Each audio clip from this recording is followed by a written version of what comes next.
नमस्कार, स्वागत है आपका आपके अपने चैनल पर। बीपीएससी टीआरई विज्ञापन संख्या 22/2024 बीपीएससी टीआरई 3.0 में आप ही क्या-क्या एलिजिबिलिटी क्राइटेरिया है और उससे रिलेटेड जितनी भी बातें हैं, उसके बारे में आज हम चर्चा करेंगे। शिक्षा विभाग के अंतर्गत 1st to 5th, 6th to 8th, 9th, 10th, 11th, 12th के लिए वैकेंसी निकली है। सबसे ध्यान देने वाली बात ये है कि इसमें सीटेट और एसटेट के अपीयरिंग कैंडिडेट को सम्मिलित नहीं किया जाएगा और अगर किसी का बीएड, बीटीसी, डीएलएड चल रहा है, तो वो भी इस फॉर्म को नहीं भर सकते। इसके लिए अगर आपने इसकी लास्ट डेट जो है एग्ज़ाम के फॉर्म भरने की, अगर जब तक आपका एग्ज़ाम क्लियर हो जाता है, वो कंप्लीट हो जाता है, तो ही आप इस फॉर्म को भर पाएँगे। ये जो एलिजिबिलिटी क्राइटेरिया है, फर्स्ट आपको भारत का नागरिक होना चाहिए, सेकंड आपके पास डिप्लोमा होना चाहिए। शिक्षा विभाग एवं अनुसूचित जनजाति और जाति के कल्याण विभाग के विद्यालय के 1st टू 5th के लिए आपका सीटेट पेपर 1 या बीटेट पेपर 1 क्लियर होना चाहिए इस फॉर्म को भरने के लिए। 6 टू 8 इसके लिए आपका सीटेट पेपर 2 या बीटेट पेपर 2 क्लियर होना चाहिए।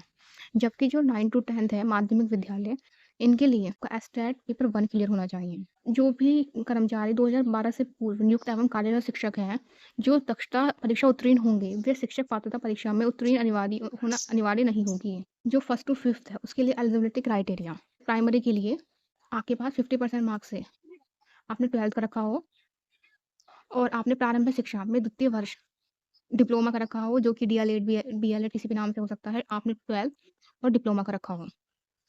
या फिर आपने 45% मार्क्स से 12th कर रखा हो और आपने 2 वर्षीय डिप्लोमा कर रखा हो, प्रारंभिक शिक्षा शास्त्र में 2 वर्षीय डिप्लोमा कर रखा हो आपने, या आपने 50% मार्क्स से 12th कर रखा हो और 4 वर्षीय प्रारंभिक शिक्षा स्नातक बीएलएड आपके पास डिग्री हो, या आपने 50% मार्क्स से 12th कर रखा हो और शिक्षा शास्त्र विशेष में आपका द्विवर्षीय डिप्लोमा हो, डीएलएड वगैरह, या आपने स्नातक ग्रेजुएशन कर रखा हो और आपके पास प्रारंभिक शिक्षा में 2 वर्षीय डिप्लोमा हो, तो आप इस फॉर्म को भर सकते हैं।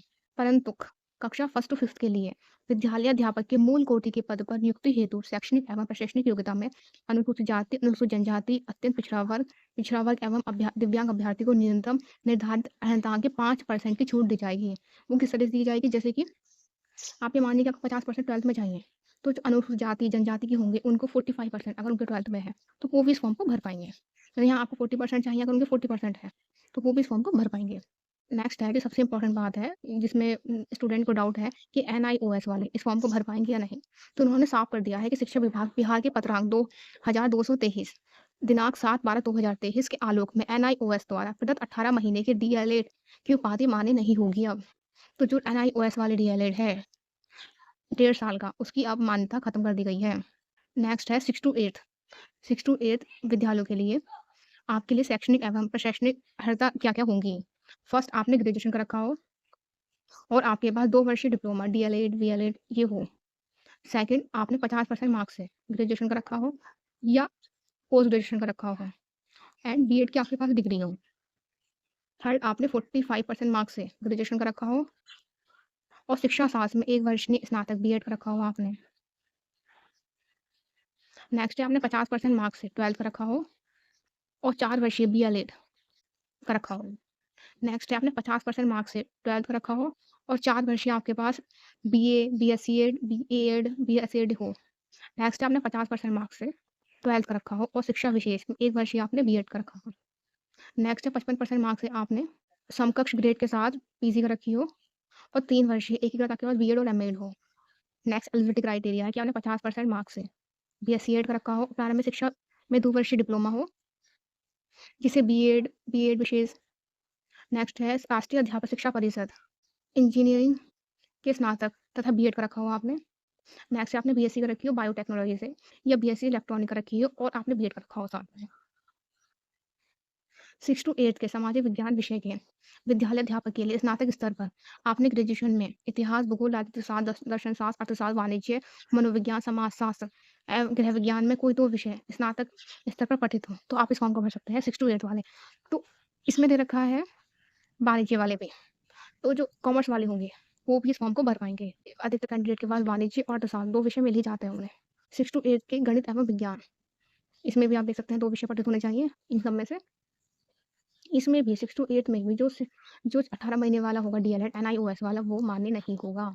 9 टू 10th के लिए जो शैक्षणिक एवं प्रशैक्षणिक योग्यता होनी चाहिए, वो उसमें दे रखी है। का लिंक डिस्क्रिप्शन में है, वहाँ जाकर आप पढ़ सकते हैं इस फुल नोटिफ़िकेशन को और उसके बाद इस फॉर्म को भर सकते हैं। ये इसका सिलेबस है। लिखित परीक्षा होगी आपकी 150 मार्क्स की, जो कि 2.5 घंटे की होगी, जो कि आपकी 30 मार्क्स आपके पार्ट 1 और 120 मार्क्स आपके पार्ट 2 में बटे होंगे। ये भी आपके 3 खंड होंगे, 40 का और 80 का। ये प्राइमरी का सिलेबस है, ये 6 टू 8 के लिए। सब सिलेबस इन्होंने दे रखा है, आप इस सिलेबस में तैयारी कीजिए। इसमें कोई भी इंटरव्यू नहीं है। ऑनलाइन आवेदन पत्र में इंगित कॉलम के में आरक्षण का दावा नहीं करने पर आरक्षण का लाभ नहीं मिलेगा। आरक्षण का लाभ आपको तभी मिलेगा जब आप जो फॉर्म भरोगे उसमें शो करोगे। आरक्षण का लाभ बिहार राज्य सरकार के प्रचलित आरक्षण नियमों एवं नियमावली के अनुसार और बिहार राज्य सरकार के सक्षम स्तर से निर्गत प्रमाण पत्र के आधार पर ही दे होगा। और सबसे इम्पोर्टेंट बात फीमेल के लिए, आरक्षण का दावा करने वाली विभावित महिलाओं को जाति स्थायी निवास क्रीमिलियत रहित प्रमाण पत्र उनके पिता के नाम एवं पता से निर्गत होना चाहिए, ना कि पति के नाम से। जो फादर के नाम से होगा उसी के आधार पर आपको रिजर्वेशन दिया जाएगा। उपयुक्त आरक्षण संबंधी सभी प्रमाण पत्र सत्यापन के लिए मूल रूप से प्रस्तुत नहीं करने पर आरक्षण का लाभ नहीं दिया जाएगा। और आरक्षण के बारे में सब आप पढ़ सकते हैं। जो आपके फॉर्म है वो 10 फरवरी से भरने शुरू हैं और लास्ट डेट इस फॉर्म को भरने की 23 फरवरी है। और अगर आप लेट हो जाते हैं तो 25 फरवरी तक विलम्ब के साथ इस फॉर्म को भर सकते हैं। और इसमें आपको कोई भी त्रुटि सुधारने का मौका नहीं दिया जाएगा, करेक्शन की कोई डेट नहीं है। तो आप अपना फॉर्म बिल्कुल ठीक से भरिए। मैं आशा करती हूँ आपको हमारी वीडियो अच्छी लगी होगी। धन्यवाद।